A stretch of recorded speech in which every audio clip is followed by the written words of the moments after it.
आज PG college के प्रांगण में जो कृषि अनुसंधान केंद्र है उसने जो क्या कहते हैं कि गौ आधारित जो नेचुरल खेती है उस पे एक मेला आयोजित किया है। इस मेले में जो यहाँ के अग्रणी साइंटिस्ट हैं, जो डॉक्टर्स हैं, जिनमें एस के सिंह जी हैं, डी के सिंह जी हैं, साथ ही में जनपद के एक अग्रणी किसान भी हैं जिनका नाम मार्कंडेय सिंह जी है, आज हमारे साथ मौजूद हैं। हम उनसे जानेंगे कि जो कृषि आधारित जो कृषि है उसको हम किस तरीके से नेचुरल में कन्वर्ट करके एक अच्छा मुनाफा कमा सकते हैं, जो खेती की लागत है उसको कैसे मिनिमाइज कर सकते हैं, कैसे कम कर सकते हैं, और जो मृदा है उसको कैसे हम बचा सकते हैं, कैसे उसका संरक्षण कर सकते हैं।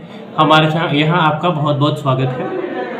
धन्यवाद। आपने आज मैं अपने किसान भाइयों के बीच में जो पद्धति है, जो हमारी पुरानी पद्धति है, जो वेदों से चली आ रही है, इस वैदिक दर्शन से जो हमारी खेती होती थी पूरी दुनिया में, आज अगर हम 200 से 300 वर्ष पहले नज़र डालें तो पूरे दुनिया में सबसे अधिक पैदावार हमारे भारत की होती थी और भारत सोने की चिड़िया के रूप में जाना जाता था। जी हाँ, बिल्कुल। और जब से 1760 में 17वीं शताब्दी में जब अंग्रेज़ यहाँ आए, हुकूमत उन्होंने शुरू की, तो सबसे पहले उन्होंने यहाँ की खेती पर हमला किया, किसानों पर हमला किया। 1760 में अंग्रेज़ों ने सबसे पहले कालीकट में एक कॉलोनी बनाई थी और 18वीं शताब्दी में गाजीपुर इसका जीता जागता उदाहरण है। अफीम का कारखाना उन्होंने यहीं लगाया और नील की खेती उन्होंने यहीं शुरू की थी। बिल्कुल। और किसानों को, भारतीय किसानों का जो कृषि की जो उपज थी, जो उनकी परंपरागत कृषि होती थी, जहाँ गौ आधारित खेती होती थी, जो नेचुरल खेती होती थी, उस पर उन्होंने हमला किया और सारी इस देश की खेती की व्यवस्था को तहस नहस कर दिया। जी बिल्कुल। सबसे पहले अंग्रेजों ने लैंड, डलहौजी के नेतृत्व में लैंड एक्विजिशन एक्ट बनाया और इस देश की सारी जो एग्रीकल्चर थी उसको उन्होंने कब्जा कर लिया और फिर लगान के माध्यम से जमींदारी प्रथा का इन्होंने शुरुआत की, जिससे यहाँ का किसान मर गया और यहाँ की खेती खत्म हो गई। जी। दूसरी बात, आज़ादी के बाद 15 अगस्त 1947 को आज़ादी मिली और आज़ादी के बाद इस देश की जो हालात थी, अंग्रेज़ों ने इस कदर इस देश को इस तरह से लूटा, यहाँ बचा कुछ नहीं था।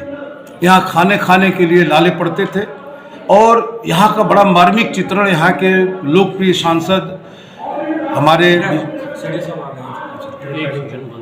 विश्वनाथ सिंह गहमरी जी ने किया था संसद के अंदर कि लपक चाटते जूठे पत्तल, जिस दिन देखा मैंने नर को, क्यों ना आग लगा दूं इस दुनिया भर को। गोबर से निकला हुआ अनाज, इतनी गरीबी थी इस गाजीपुर, इस पूरे मुल्क के अंदर गरीबी थी, जिसको दूर करने के लिए पंडित जवाहरलाल नेहरू जी ने अमेरिका से PL 480 के तहत गेहूं का आयात करवाया था। अमेरिका ने गेहूं दिया और यहाँ की आबादी, यहाँ के लोगों का पेट भरना बड़ा मुश्किल हो गया। सबसे पहले 1966 में कृषि क्रांति की शुरुआत हुई। डॉक्टर MS स्वामीनाथन, भारतीय वैज्ञानिक, हरित क्रांति और हरित क्रांति के जनक के रूप में जाने जाते हैं, उन्होंने शुरुआत करी थी। इंदिरा जी इस देश की प्रधानमंत्री बनी थी और गांव-गांव में जो परिवर्तन हुआ, खेती में जो परिवर्तन हुआ, उसमें बहुत सारी चीज़ें बदली। हमारी बढ़ती हुई आबादी, हमारा जब देश आज़ाद हुआ था तो 35 करोड़ आबादी थी, लेकिन जब देश आज़ाद होने के बाद लगातार जो आबादी बढ़ती रही, उसके लिए राशन जुटाना, अच्छी खेती करना बहुत ज़रूरी हो गया, जिसमें परिवर्तन हुआ। मिट्टी अस्वस्थ है तो कैसे हम मिट्टी को स्वस्थ बनाएं।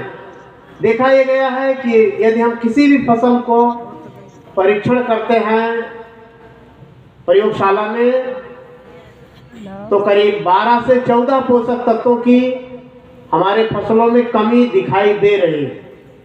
अगर हमारे पौधों में कमी दिखाई दे रही है तो इसका मतलब कि जमीन में उसी पोषक तत्वों की कमी है। इस कमी को कैसे हम दूर कर सकें, और जब तक तत्वों की कमी नहीं पूरी करेंगे तब तक हमारे पौधों में उस पोषक तत्व की परिपूर्ति नहीं हो सकती, क्योंकि कोई भी पौधा जब तैयार होता है तो वो हमारा एक उद्देश्य होता है, इस पौधे को क्यों तैयार कर रहे हैं, सब्जी के पर्पज से है कि अनाज के पर्पज से कि दूध तेल के पर्पज से कि दाल के पर्पज से, किस उद्देश्य से हम पौधे को लगा रहे हैं।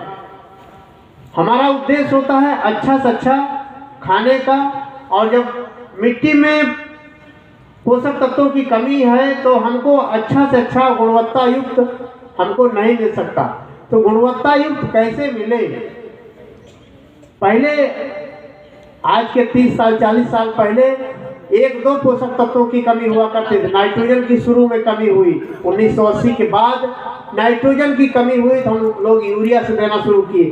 फिर फास्फोरस की कमी हुई, फिर पोटास की कमी हुई, फिर जिंक की, फिर सल्फर की, कैल्शियम, मैग्नीशियम, बोरान, मॉलिब्डेनम, जितने तत्व हैं लगभग सभी की कमी जमीन में हो चुकी है। अगर कमी जमीन में है तो जमीन में ही जो पौधा उग रहा है उसमें भी कमी रहेगी। तो जब हम कमी युक्त अनाज, कमी युक्त दाल, कमी युक्त तेल का प्रयोग करेंगे तो उसमें भी हमारे भोजन में कमी रहेगी। इस कमी को कैसे हम दूर करें, समस्या ये सामने आ रही है, क्योंकि हमारे खेतों में कोई बहुत अब अच्छा पोषक तत्व तो नहीं रह गया है। तो इस पोषक तत्व को कैसे हम पूरा करें? पहले हम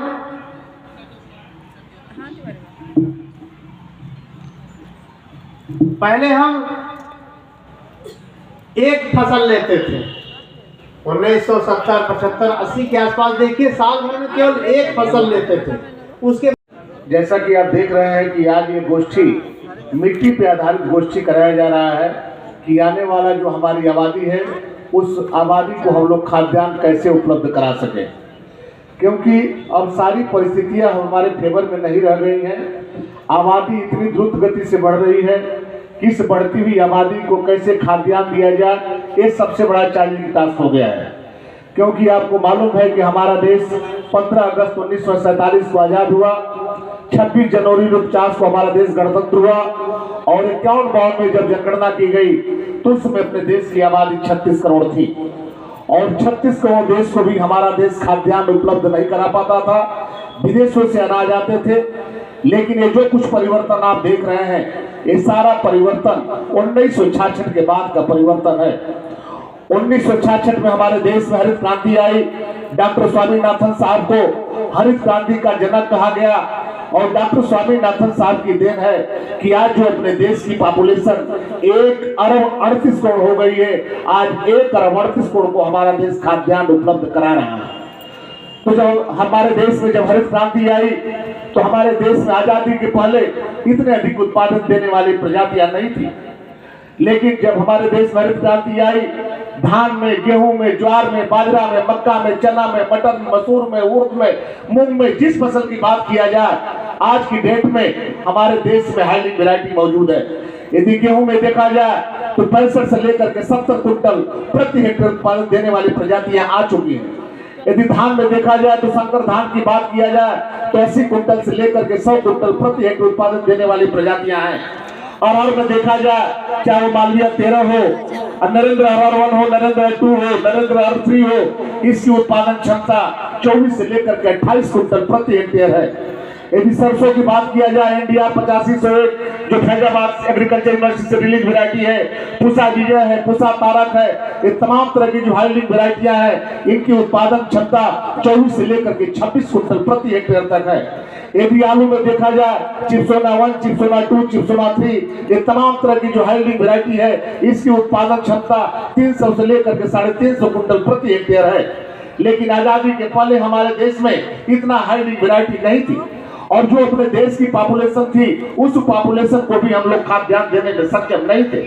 लेकिन जब 66 में हरित क्रांति आई तो हमारे देश में अच्छे अच्छे बीजों का आविष्कार हुआ। इसके पहले हम लोग ये नहीं जानते थे कि केमिकल फर्टिलाइजर क्या है, रासायनिक उर्वरक क्या है। तो 1966 के बाद हमारे देश के अंदर रासायनिक उर्वरकों का प्रयोग करना शुरू किया गया, और